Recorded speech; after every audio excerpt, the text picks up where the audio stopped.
علم لنا إلا ما علمتنا إنك أنت العليم الحكيم. أشهد أن لا إله إلا أنت أستغفرك وأتوب إليك.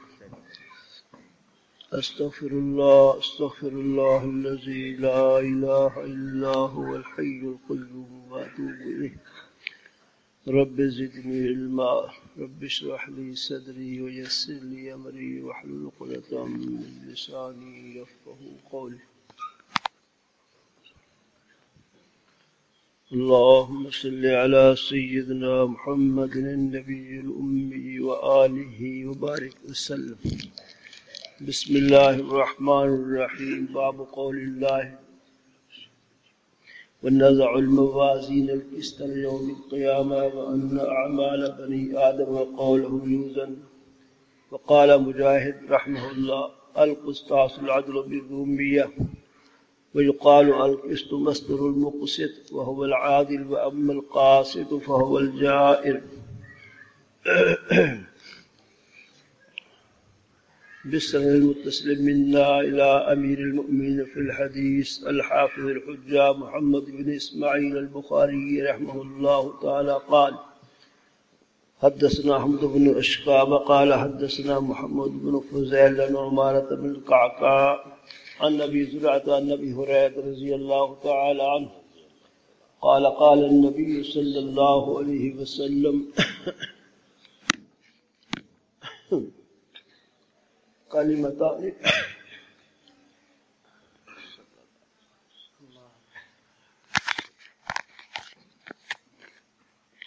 قال النبي صلى الله عليه وسلم كلمتان حبيبتان إلى الرحمن خفيفتان على اللسان ثقيلتان في الميزان سبحان الله وبحمده سبحان الله العظيم.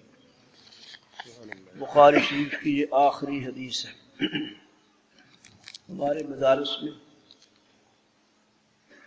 حدیث کی جو کتابیں پڑھائی جاتی ہیں آخری سال میں دورہ حدیث کے سال میں، ان میں سے سب سے زیادہ اہم کتاب بخاری شریف ہے. اگر یوں کہا جائے کہ ذخیرہ حدیث میں جتنی کتابیں ہیں ان تمام سے زیادہ اہم اور افضل یہ صحیح بخاری شریف ہے. صحیح یہ بھی وجہ ہے. وجہ اس کی یہ ہے، ایک تو امام بخاری کا اخلاص، دوسرا ریاضت اور محنت. اس کے لیے امام بخاری نے بہت اہتمام کیا.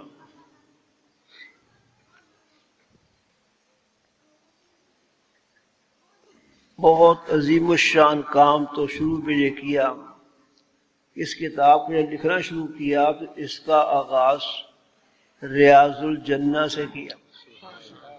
آپ صلی اللہ علیہ وسلم نے فرمایا ہے ما بین بیتی و منبری روضۃ من ریاض الجنہ. میرے گھر اور منبر کے درمیان جو جگہ ہے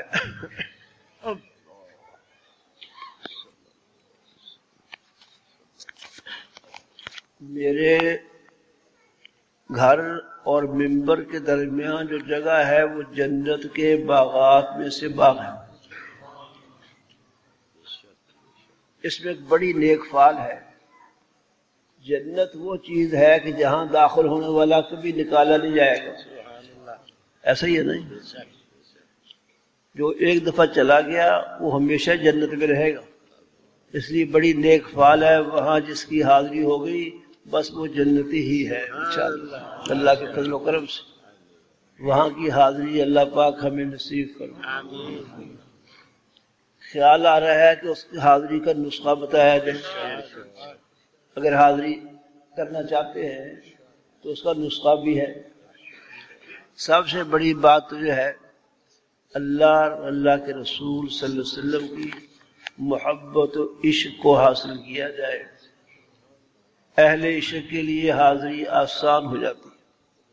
بعض اڑ کے ہی پہنچ جاتے ہیں. بعض لوگ مدینہ شریف میں منٹوں میں پہنچ جاتے ہیں. حضرت خالد شریف کی سوانح یاد میں لکھا ہے کہ پنجاب میں دو بزرگ ایسے تھے جو وضو یہاں کرتے تھے نماز مدینہ شریف پڑھتے تھے. ایک تو فراڈ ہے نا، فراڈ جو ملنگ کرتے ہو وہ نہیں، حقیقت جن کو حاصل ہے ایسے اولیاء اللہ بھی ہوئے ہیں کہ یہاں وضو کیا اور مدینہ شریف نماز پڑھی.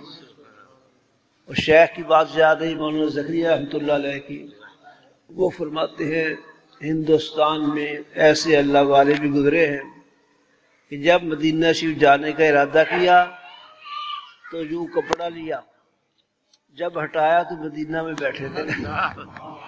ایسے بھی اللہ والے گزرے.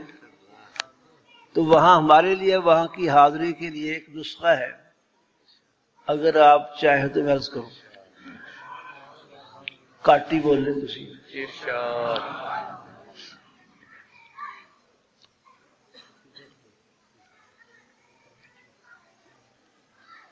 صلی اللہ علیہ وسلم کی 10 تسبیحات دن کو 10 رات کو. بہت زیادہ تو نہیں، 10 تسبیحات دن کو 10 رات کو، اور ایک تسبیح درود ابراہیمی کی دن کو اور ایک رات کو.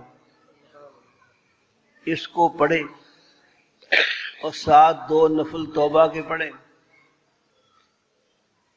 24 گھنٹے میں 2 نفل ایک دفعہ پڑھنے، ناغا نہ کریں تو انشاءاللہ ایک دن مدینہ شریف کی حاضری ہو جائے گی.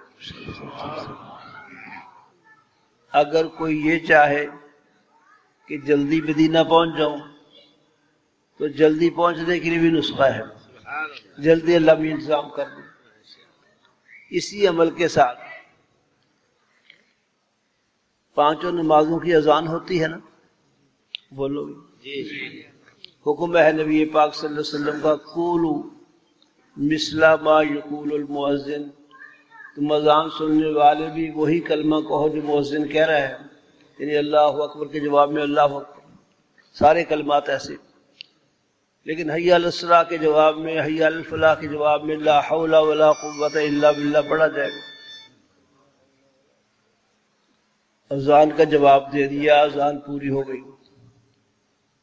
اس کے بعد حضور علیہ الصلوۃ والسلام نے فرمایا کہ مجھ پر ایک بار دروشی پڑھو. پھر فرمایا کہ دروشی کے بعد اللہ رب ھذہ الدعوہ کی دعا پڑھو، جو اذان کے بعد کی دعا مشہور ہے. اتنا عمل جس نے کر لیا، آپ صلی اللہ علیہ وسلم فرماتے ہیں اس کے لیے میری شفاعت واجب ہو گئی. حلت لہو شفاعتی. اس عمل کے ساتھ ساتھ 3 دفعہ پڑھنا ہے تلبیہ، جو حاجی اور عمرے والا پڑھتا ہے. لبیک اللہ لبیک لبیک لا شریک لک لبیک ان الحمد والنعمت لک والملک لا شریک لک. یہ تلبیہ ہے. آسان ہی ہے نا جی؟ بہت آسان، بس تھوڑا سا مشکل ہے. تھوڑا سا کیوں مشکل ہے کہ 5 اذانوں میں صبح کی اذان بھی ہے. صبح کی اذان کا جواب کون دے گا؟ جو تہجد میں اٹھا ہوا ہوگا.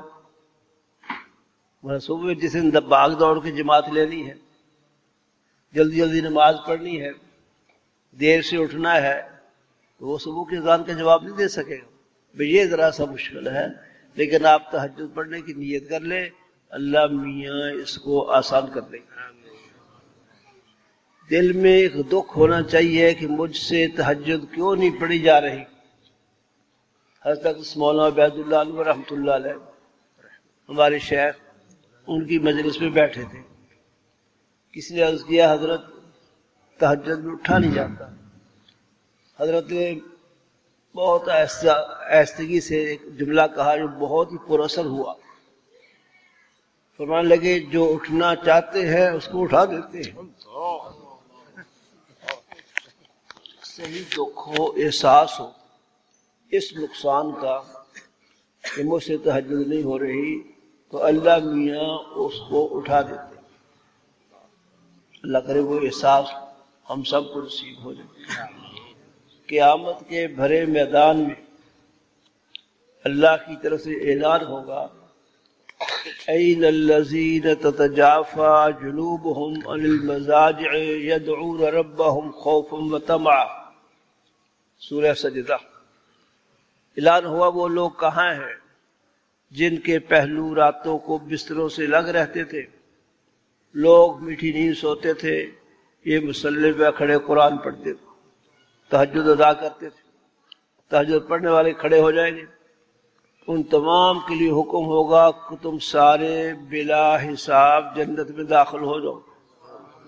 یوم طیب صاحب، بلا حساب جنت میں داخل نہیں ہونا چاہیے کہ سزا بھگت کے جانا چاہیے. اللہ سب کو بلا حساب میں داخل ہمارے. ویسے 5 وقت کی نماز اگر صحیح پڑھی جائے، اہتمام سے پڑھی جائے، تو 5 وقت کی نماز بھی یہ تاثیر رکھتی ہے، بشرطے کہ وضو ٹھیک کیا جائے، سنت کے مطابق مسواک کی جائے، مسجد میں جا کر با جماعت پڑھی جائے، اللہ کے دھیان و محبت کے ساتھ پڑھی جائے. تو 5 وقت کی نماز جو ایسی ہوگی، اس کے بارے میں حضور علیہ الصلوۃ والسلام نے فرمایا کہ مجھے اللہ میاں نے بتایا، آپ صلی اللہ علیہ وسلم کو اللہ میاں نے بتایا کہ آپ کی امت میں جو شخص 5 وقت کی نماز کا اہتمام کرے گا، میں خدا اپنی ذمہ داری پر اسے جنت میں داخل کروں گا. اللہ کی ذمہ داری، جنت کا مالک خود اعلان کر رہا ہے. اور ایک ذمہ داری رسول اللہ صلی اللہ علیہ وسلم نے لی ہے. آپ فرماتے ہیں میری امت میں جو خاتون جو خاتون 5 وقت کی نماز کا اہتمام کرے اور اپنے شوہر کی فرما برداری کرے، میں محمد اپنی ذمہ داری پر سے جنت میں داخل کروں گا. مردوں کا ایک فریضہ، عورتوں کے 2 فریضے جس پر اپنی ذمہ داری پر جنت میں داخل کیا جا رہا ہے. مردوں کے لیے 5 وقت کی نماز، عورتوں کے لیے 5 وقت کی نماز کا اہتمام، اس کے ساتھ اپنے شوہر کی فرما برداری. اس لیے خواتین کو اپنے شوہروں کی عزت و تکریم کرنی چاہیے، لڑائیاں نہیں لڑنی چاہیے، خطابت کے جوہر نہیں دکھانے چاہیے. کیوں کہا میں نے خطاب جوہر؟ عورتوں کو ویسے تو زیادہ نہیں آتا کچھ، اس لیے کہ ایسے مسئلہ ہے، لیکن جب غصے میں آتی ہیں، شوہر سے لڑائی کرتی ہیں، پھر ان کی خطابت کے جوہر دیکھنے والے ہوتے ہیں. کیا ٹھیک کہہ رہا ہوں؟ ایسے جچے تلے جملے ہوتے ہیں جیسے کوئی ماہر خطیب بول رہا ہے. ایسی بات نہ کی جائے جس سے شوہر کو دکھ پہنچے، اس کے اعتماد کو ٹھیس پہنچے. اللہ. لیکن مردوں کو بھی چاہیے عورتوں پر زیادتی اور ظلم نہ کریں.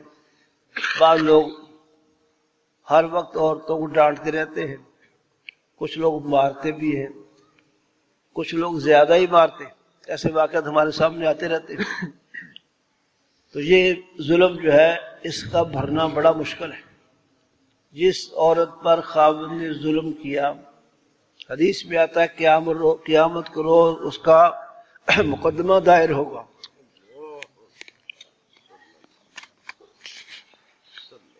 خاوند کو پکڑا جائے گا.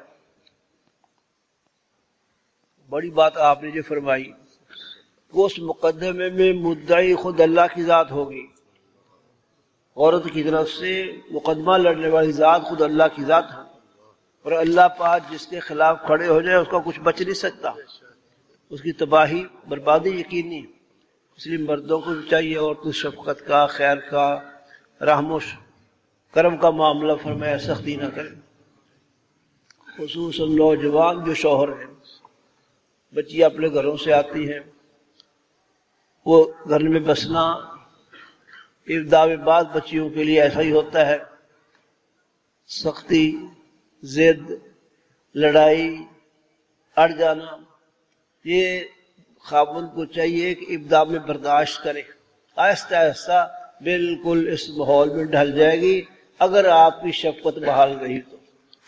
اگر آپ نے اس کے ایسے کرنے پر اس پر سختی شروع کی، یہ صحیح نہ ہوگی، اس کا نتیجہ غلط ہو سکتا ہے۔ کل سمجھ آئی؟ جی۔ تو ابتدا میں بچی بعض اوقات ایسے ہوتی ہے کیونکہ اس ماحول میں بسنے کا پہلے طریقہ نہیں تھا، ماں باپ جیسا پیار یہاں اس کو نہیں ملتا، لہذا اس کی طبیعت میں یہ سختی ضد ہے۔ ابتدا میں خاموش اس کو برداشت کرے، آہستہ آہستہ بالکل ٹھیک ہو جائے گی۔ اگر آپ نے محبت شفقت رکھی تو آپ کے ساتھ بہت بہترین اعتماد کا اس کا تعلق بنے۔ اللہ پاک نصیب فرمائے۔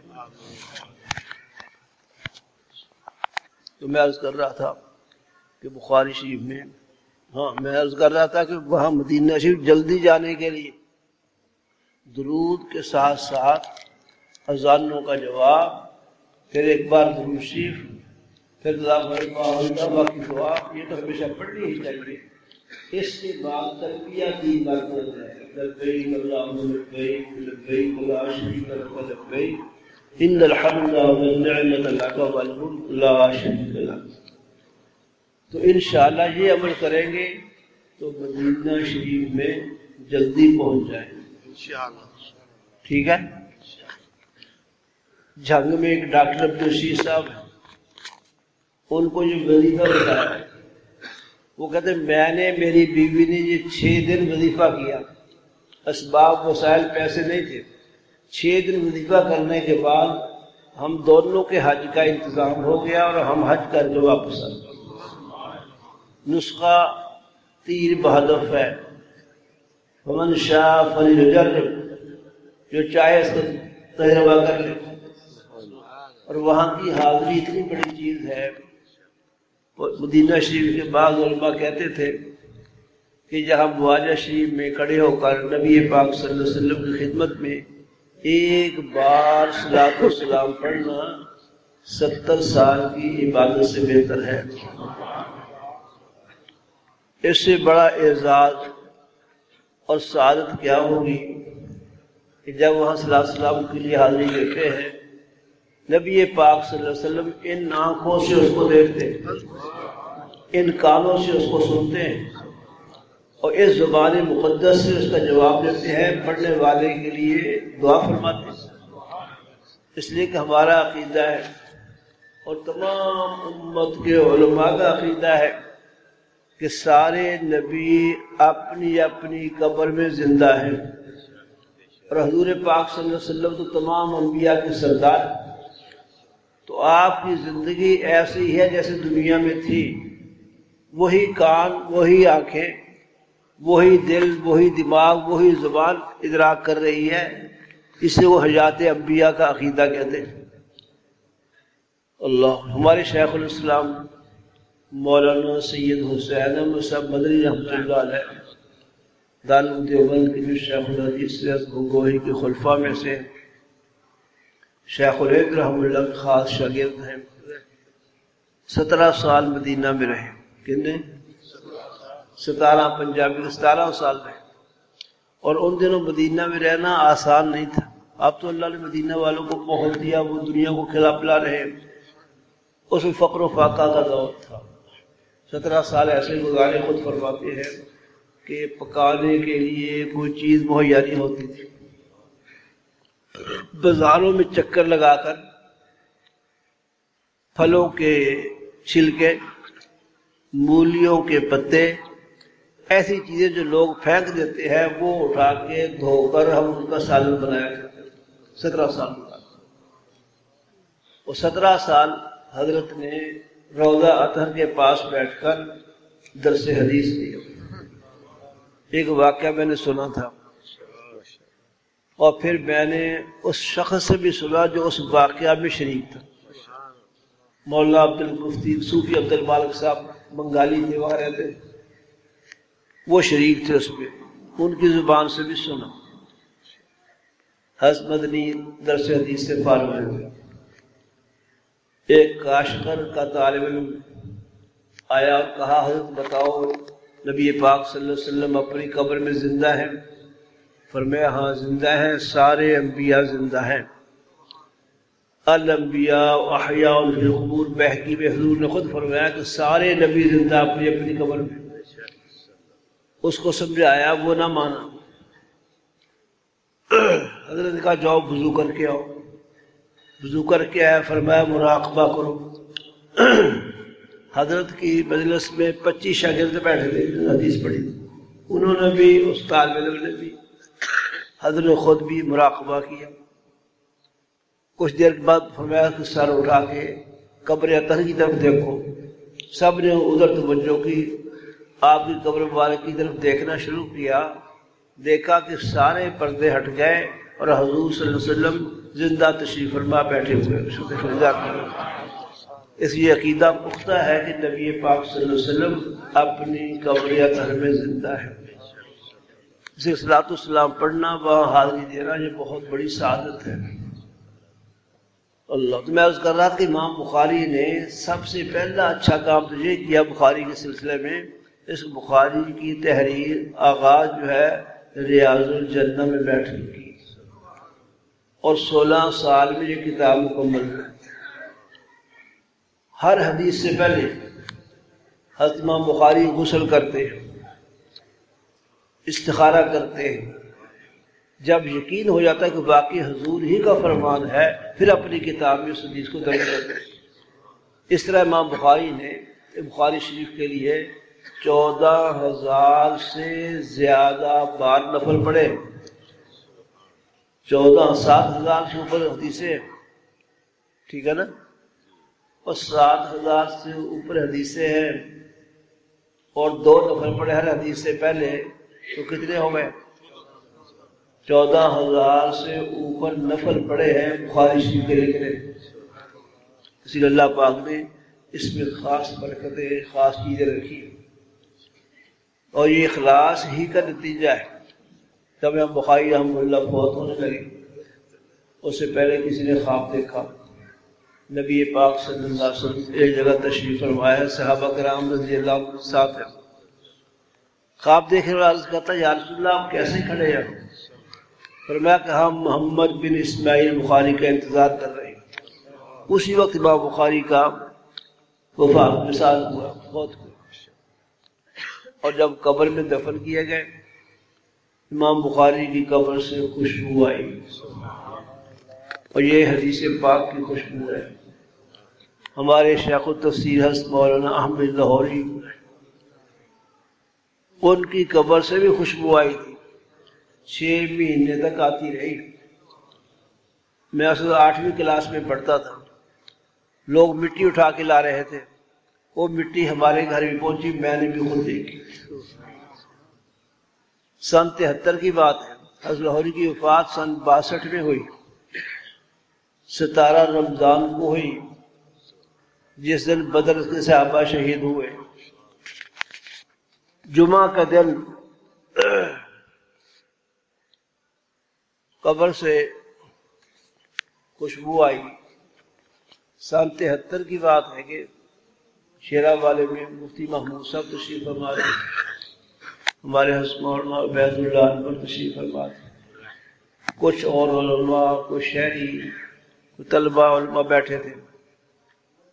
تو ایک حاجی صاحب جن بزرگوں کے پاس بیٹھے تھے، انہوں نے گفتگو شروع کی اور اس طرح رومال لہرایا، اس کی بڑی بہترین خوشبو مہکی. مفتی صاحب پوچھنے لگے، حاجی صاحب یہ خوشبو کہاں سے لی؟ کبھی ایسی خوشبو دیکھی سوگی نہیں. ادھر دیکھا مولانا عبید اللہ عنہ رحمہ اللہ کو، ان کے آنکھوں سے آنسو جاری تھے، رو رہے تھے.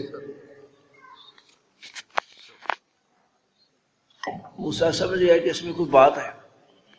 حاجی صاحب نے کہا، مفتی صاحب میں نے یہ خوشبو بازار سے نہیں خریدی. جس دن حضرت لاہوری کا انتقال ہوا، ان کے جنازے اور دفن سے ہم فارغ ہوئے، قبر تیار ہو گئی، میں نے یہ رومال قبر پر ایک دفعہ ایسے پھیرا تھا، آج 12 سال ہو گئے، اس کی خوشبو ختم نہیں ہوئی. قابل واپسی ہے. تو امام بخاری کی قبر سے بھی خوشبو آئی. وہ خوشبو حدیث پاک کی تھی. حضرت لاہوری نے قرآن کی خدمت بہت زیادہ کی ہے، بے مثال کی ہے۔ حضرت لاہوری کی قبر سے جو خوشبو آئی وہ خوشبو قرآن حکیم کی تھی۔ اللہ، جہاں امام بخاری دفن ہوئے وہاں پہلے 400 قبریں تھیں۔ خرطن کا علاقہ کہلاتا رشیا میں، 400 قبریں تھیں، اور 400 میں سے ہر شخص کا نام محمد تھا، اور امام بخاری کا نام بھی محمد ہے، اس لیے امام بخاری اسی قبرستان میں دفن ہوئے۔ کچھ لوگ کہتے ہیں محمد نام نہیں رکھنا چاہیے، یہ بالکل 100% غلط بات ہے۔ محدثین نے حضور پاک کی محبت میں اپنا بھی ان کا نام محمد، بیٹے کا نام محمد، پوتے کا نام بھی محمد رکھا، اس لیے محمد نام رکھنے میں بہت برکت ہے۔ ایک حدیث میں حضور نے خود فرمایا سموا باسماء الانبیاء، اپنے بچوں کے نام انبیاء کے ناموں کی طرح رکھو، کسی کا نام ابراہیم رکھ لو، کسی کا یوسف رکھ لو، کسی کا موسیٰ رکھ لو، اور محمد رکھنا تو بہت ہی الگ ہے۔ اسے محمد نام رکھنا کوئی بھاری نہیں ہے، یہ غلط باتیں ہیں۔ دیکھ لو وہاں مکہ شریف میں کرسے سے ایک مولوی صاحب درس دے رہے ہیں، ان کا نام محمد ہی ہے، محمد مکی نہیں کہتے۔ ان سے پہلے ان کے بعد خیر محمد صاحب تھے رحمۃ اللہ علیہ۔ خیر بات کسی اور طرف چلی جائے تو امام بخاری نے اس حدیث کے لکھنے بہت اہتمام کیا، ریاضت کی، محنت کی، 16 سال میں کتاب مکمل ہوئی، اور لوگ امام بخاری سے پڑھی ہے، ایک ایک مجلس میں 90 ہزار آدمی بخاری پڑھتا تھا۔ حسمہ سبحانی، سید شیخ عبدالقادر جیلانی رحمۃ اللہ علیہ، جو ہمارے سلسلہ قادریہ کے بانی ہے، شیخ الطریقہ ہے، لکھا ہے کہ ان کی مجلس سے واز میں 60,000 70,000 آدمی شرکت کرتا تھا، دور تک سبے، کوئی سپیکر نہیں تھا۔ حضرت جو بیان کرتے پوری آواز جس طرح پہلی سب والوں کو ملتی تھی ایسی آواز آخری بھی سنتے تھے، یہ ان کی کرامت تھی، آواز میں فرق نہیں ہوتا۔ تو خیر بہرحال امام بخاری رحمہ اللہ کی یہ کتاب بڑی اہم کتاب ہے مصیبتوں کو دور کرنے کے لیے۔ بعض جگہ اس کا ختم ہوتا ہے، ختم قرآن جس طرح کرتے ہیں ختم بخاری بھی کرتے ہیں۔ ختم کا معنی وہ ختم نہیں جو روٹی آنکھیں رکھ کے پڑھا جاتا ہے، اس کو پڑھتے ہیں، ختم کرتے مکمل کرتے ہیں، پھر دعا کرتے ہیں اللہ مصیبتیں ٹال دیتے ہیں۔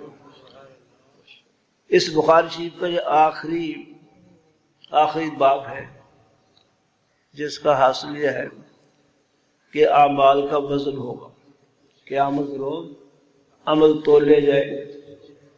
ایک ترازو ہے، تکڑی ہے جس کے 2 پلڑے ہیں، ایک میں نیکیاں رکھی جائیں گی، ایک میں گناہ رکھے جائیں گے۔ جس کی نیکیاں زیادہ بھاری ہوں گی اس کے لیے جنت کا فیصلہ، اور جس کے گناہ زیادہ بھاری ہوئے اس کے لیے جہنم کا فیصلہ ہوگا۔ اور سن بھی رہے جی اللہ، وزن اعمال پر واقعہ یاد آ گیا۔ وقت بہت تھوڑا ہے، اگرچہ علم بھی تھوڑا ہی ہے، بس سچ وقت جلدی ختم کر رہے ہیں انشاءاللہ۔ اعمال کا وزن ہوگا، ایک شخص کے اعمال تولے جا رہے ہوں، وہ وزن ترازو کے پاس کھڑا ہوگا، فرشتے کھڑے ہوں گے، اس کی نیکیوں کا پلڑا ذرا ہلکا ہوگا اور گناہ زیادہ ہوگا۔ اس آدمی کا ایک بچہ جو بہت بچپن میں فوت ہو گیا تھا دنیا میں، وہ بچہ چھلانگ لگا کے نیکیوں والے پلڑے میں بیٹھ جائے گا، حدیث شریف میں آیا۔ فرشتے کہوں گے نکلو ہمیں وزن کرنے دو، وہ کہتا میں نہیں نکلتا، بار بار اس وقت کہتا میں نہیں نکلتا۔ فرشتے اللہ سے شکایت کریں گے کہ اللہ میں یہ بیٹھ گیا، وزن کیسے کریں؟ اللہ کہیں گے نکل جا، وہ کہتا میں نہیں نکلتا۔ جس طرح بچے ماں باپ سے ضد لگاتے ہیں اور ماں باپ کو ضد پوری کرنی پڑتی ہے، اللہ کی رحمت تو ماں باپ سے کہیں زیادہ ہے۔ اللہ کے کہنے پر بھی نکلے گا، کہے گا جب تک آپ میرے باپ کی بخشش نہیں فرما دیتے میں نہیں نکلتا یہاں سے۔ اللہ پاک اس کے باپ کی بخشش کا اعلان فرما دے. اس سے ثابت ہوا نا عملوں کا وزن ہوگا. یہ حدیث کا واقعہ میں بیان کیا. اس لیے تمام اہل سنت والجماعت کہتے ہیں عملوں کا وزن ہوگا. ایک حدیث میں آیا اللہ کے دربار میں ایک آدمی پیش ہوگا بہت ہی زیادہ گنہگار، 99 نامہ اعمال ہوں گے، 99 بڑے بڑے رجسٹر ہوں گے. ایک ورقہ کھولیں گے تو جہاں تک نگاہ جاتی وہاں تک کھلے گا، اور سارے رجسٹر گناہوں سے بھرے ہوئے ہوں. وہ مایوس ہونے لگے گا. اللہ میاں فرمائے گا کہ مایوس نہ ہو، ہمارے پاس تمہاری ایک نیکی موجود ہے. ایک پرچی دیں گے جس پر کلمہ شریف لکھا ہوا ہوگا، زندگی میں کہیں ایک دفعہ پڑھا اور نمازیں نہیں پڑھی. جو سو رہے ہیں وہ بھی غور سے سنیں. عمر تو سو رہا ہے. سونے والوں کو دیکھ کر مجھے افسوس کی بجائے خوشی ہو جاتی ہے. آج کل ڈپریشن کا دور ہے، خیالات میں ڈوبے ہوئے لوگ ہیں، پریشانیوں کا شکار ہیں، ڈاکٹر سے گولیاں لے کے نیند کرتے ہیں، مشکل سے نیند آتی ہے. ہمارے دوستوں کو بے موقع بھی نیند آ جاتی ہے.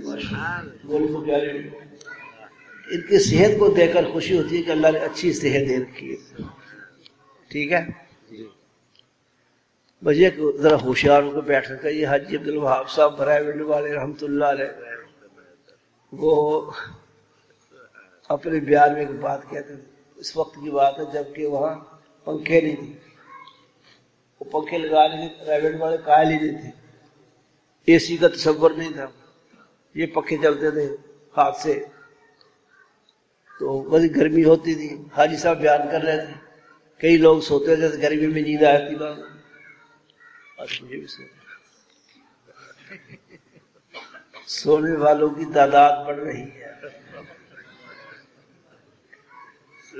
میں سونے کی تردید کر رہا ہوں، سو رہے ہیں. تو حاجی عبدالوہاب صاحب کہتے تھے اللہ کو رحمت اللہ فرمائے، وہ کہتے تھے کچھ لوگ تو ویسے سوتے ہیں اور کچھ لوگ نیند کی نیت باندھ کے سوتے ہیں. بیٹھتے ہی ایسے ہے کہ نیند آ جائے. کیا کہہ رہے ہو؟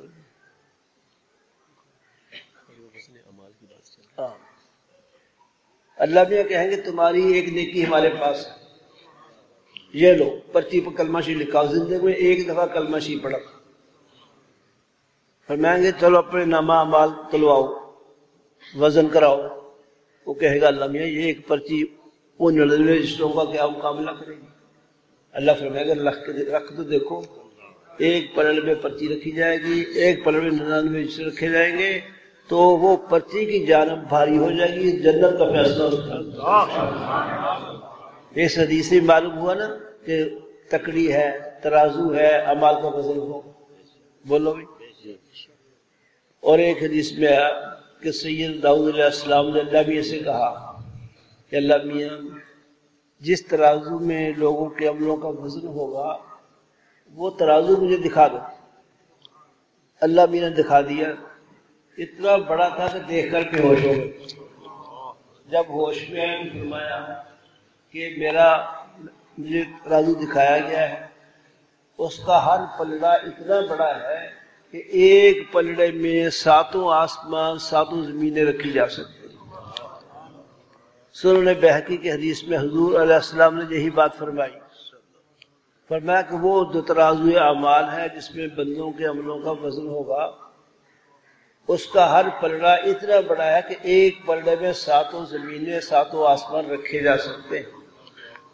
اس حدیث سے معلوم ہوتا ہے کہ اعمال کا وزن ہوگا. وہ واقعی تکڑی ہے، ترازو ہے، 2 پلڑے. لیکن ایک فرقہ ہے معتزلہ کا، گمراہ فرقہ ہے، وہ کہتا ہے اعمال کا وزن نہیں ہوگا.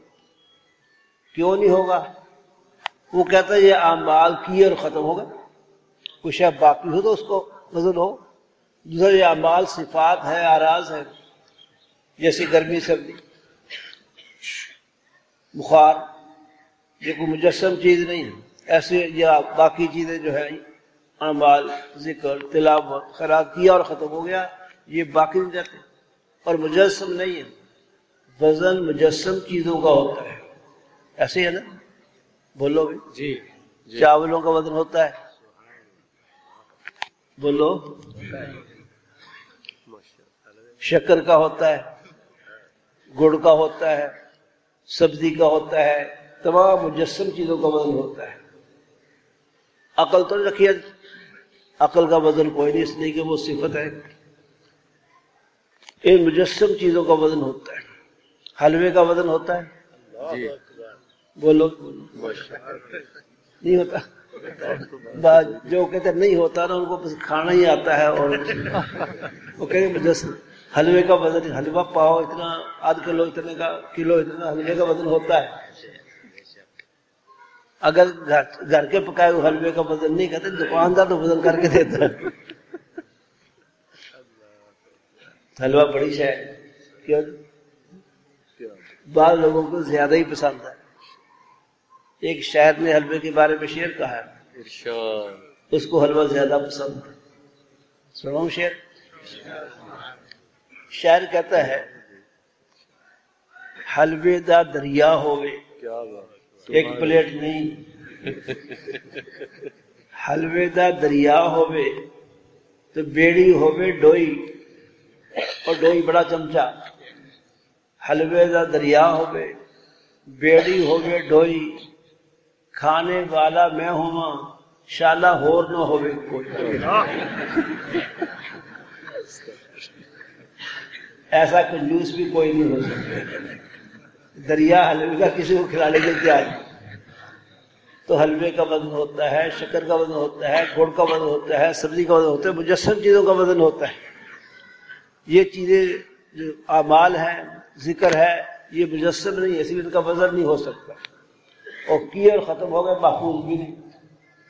تو یہ لوگ کہتے ہیں وزن نہیں ہو سکتا اعمال کا۔ جہاں وزن کا ذکر آیا اس کو کہتے ہیں وزن کا معنی انصاف ہوگا بس۔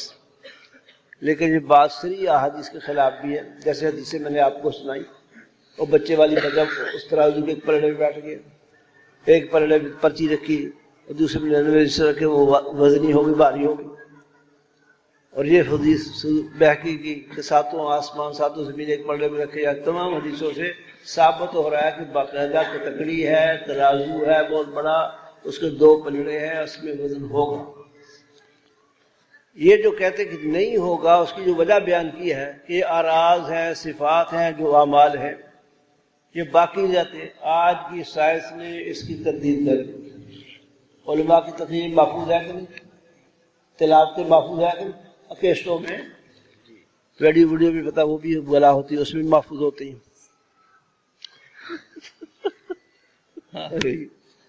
بہت گمراہی پھیلی ہے ویڈیو سے، کیا کریں؟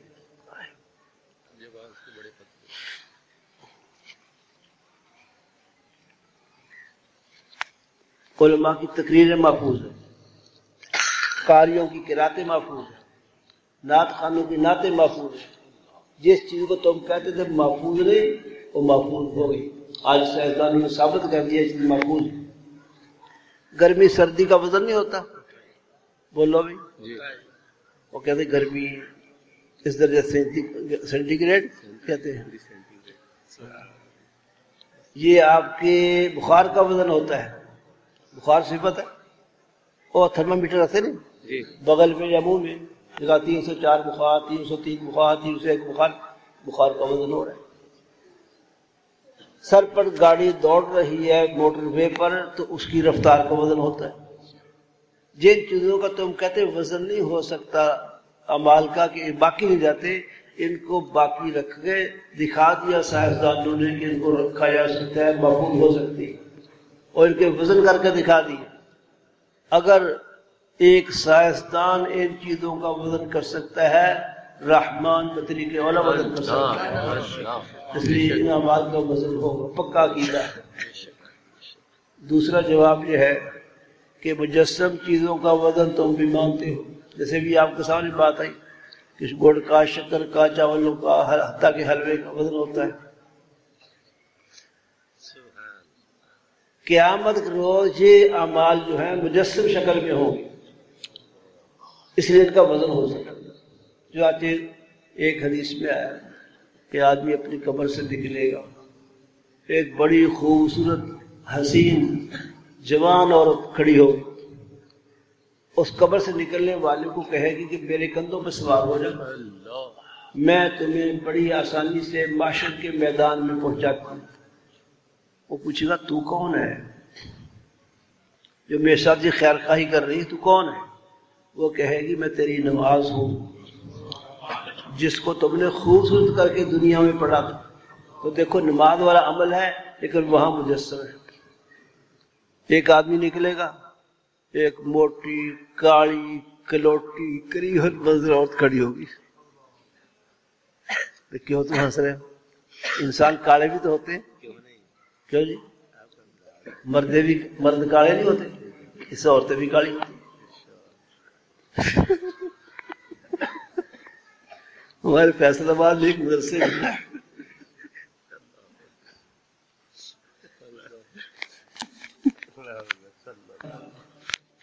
ٹوٹے میں بیٹھا ہاتھ میں دھو رہا ہے، بار بار صابن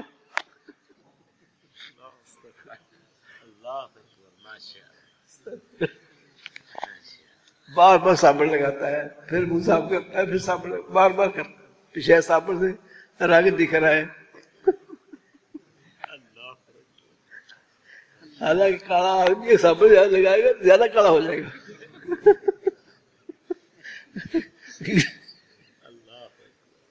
گردوں کو باہر سے تو رنگ چھپ جاتا ہے، جو زیادہ صاف ہوتا ہے اگر رنگ کالا تو کالا زیادہ نمایاں ہو جائے گا، لیکن اس کا تصور تھا شاید صفائی ہو جائے۔ ایک استاد تھے وہاں بہت بڑے اللہ والے، وہ استاد کا نام لے کے کہنے لگے اوئے اس اسی چٹیا نہیں ہونا، صابن نے کالا ہو جانا۔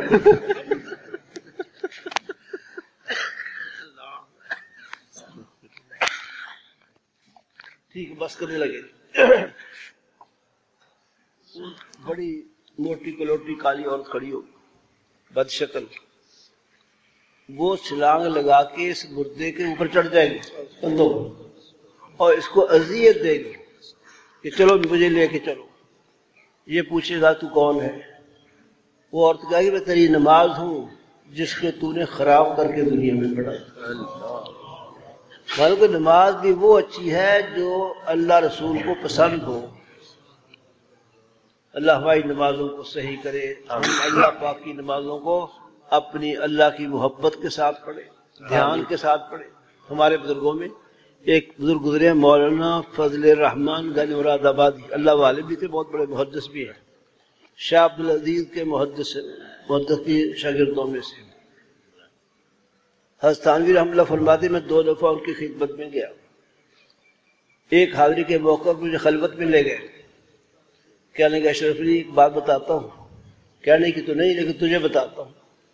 عرض کیا حضرت فرمائیں؟ فرمایا کہ جب میں نماز پڑھتا ہوں، سجدے میں جاتا ہوں، زمین پر سر رکھا ہوتا ہے، میں محسوس کرتا ہوں اللہ نے پیار کے ساتھ اپنا ہاتھ میرے سر پر پھیر دیا ہے۔ ایسی محبت کی نماز پڑھتے تھے۔ اللہ پاک ہمیں کوئی ایسا حصہ نماز کو نصیب فرمائے۔ تو بارہ جواب کا حاصل ہوا کہ مجسم چیزوں کا وزن تم مانتے ہو دنیا میں ہوتا ہے، یہ سارے اعمال قیامت روز مجسم ہوں گے، جسم کی شکل سے لیبل ہو سکتا ہے۔ ٹھیک ہے جی؟ اور ایک جواب یہی کہ وزن اصل میں اعمال کا نہیں ہوگا، ان رجسٹروں کا ہوگا جس میں اعمال لکھے ہوئے ہیں۔ کاغذوں کا وزن ہوگا، اور کاغذ کا وزن آج ہوتا نہیں، ردی بیچتے ہیں 8 کلو، تو اس لیے یہ زدی کا آج وزن ہوتا ہے تو قیامت بھی وزن ہو جائے، یہ اعمال ناموں کا وزن ہوگا۔ اور ایک جواب یہ بھی ہے کہ وہاں کے حالات اور ہیں، دنیا کے حالات اور ہیں، اس کو عربی اور درسی زبان میں کہتے ہیں قیاس الشاہد علی الغیب جائز نہیں۔ دنیا کی چیزوں پر آخرت کے معاملات کا قیاس کرنا صحیح نہیں، یہاں نہیں ہوگا، وہاں اللہ وزن کر لے۔ ٹھیک ہوگی بات؟ تو وزن اعمال کو امام بخاری یہاں ثابت کر رہے ہیں۔ اس کے لیے شروع میں حدیث لائے نازع المباذلین کے شروع میں حدیث نہیں، یہ آیت ہے، قرآن پاک کی آیت کا ٹکڑا ہے۔ ہم انصاف کے ترازو رکھیں گے، ترازو کا ذکر ہے، اور حدیث اس کی دلیل میں لائے ہیں کلمتان حبیبتان الی الرحمن، دو کلمے ایسے ہیں جو رحمان کو بڑے پسند ہیں، خفیفتان علی اللسان، زبان پر ہلکے ہیں، ان کو پڑھنا آسان ہے، ثقیلتان فی المیزان، ترازو میں بھاری ہوں گے، ترازو کا ذکر بھی آ گیا، ان کے بھاری ہونے کا بھی ذکر آ گیا، معلوم ہو کہ ترازو ہے، عملوں کا وزن ہوگا۔ امام بخاری اس حدیث سے وزن اعمال کی دلیل دے رہے ہیں۔ وہ دو کلمے کون سے ہیں؟ سبحان اللہ و بحمدہ سبحان اللہ العظیم، کیا تو کرو آپ لوگ۔ ہمارے سلسلہ قادریہ میں یہ سب سے پہلا وظیفہ ہے جو سالک کو دیا جاتا ہے، سبحان اللہ و بحمدہ سبحان اللہ العظیم۔ ٹھیک بات جی؟ ایک فائدے کی بات آخر میں اور اس کا پڑھنا بہت موجب ثواب ہے۔ ایک صاحب آئے، عرض کیا یا رسول اللہ، گھر میں تنگ دستی بہت ہے، فاقہ ہے، پریشانی ہے، حضور فرمایا تم یہ وظیفہ کیا کرو، سبحان اللہ و بحمدہ سبحان اللہ العظیم و بحمدہ استغفر اللہ، و بحمدہ استغفر اللہ کا اسی میں اضافہ۔ وہ کئی دنوں کے بعد آئے، عرض کہ یا رسول اللہ آپ نے وظیفہ بتایا تھا، میں نے پڑھا ہے، پہلے ہمارے گھر میں فاقہ تھا، پریشانی تھی، اب اتنا رزق آ رہا ہے کہ سنبھالا نہیں جا رہا۔ تو جو لوگ تندرستی کا شکار ہیں ان کے لیے وظیفہ ہے سبحان اللہ بحمدہ سبحان اللہ العظیم و بحمدہ استغفر اللہ کی کم از کم ایک تسبیح صبح کو کر لی جائے۔ اللہ پاک توفیق دے اور ہماری بچیوں کو اس بخاری شریف حدیث کی برکات نصیب۔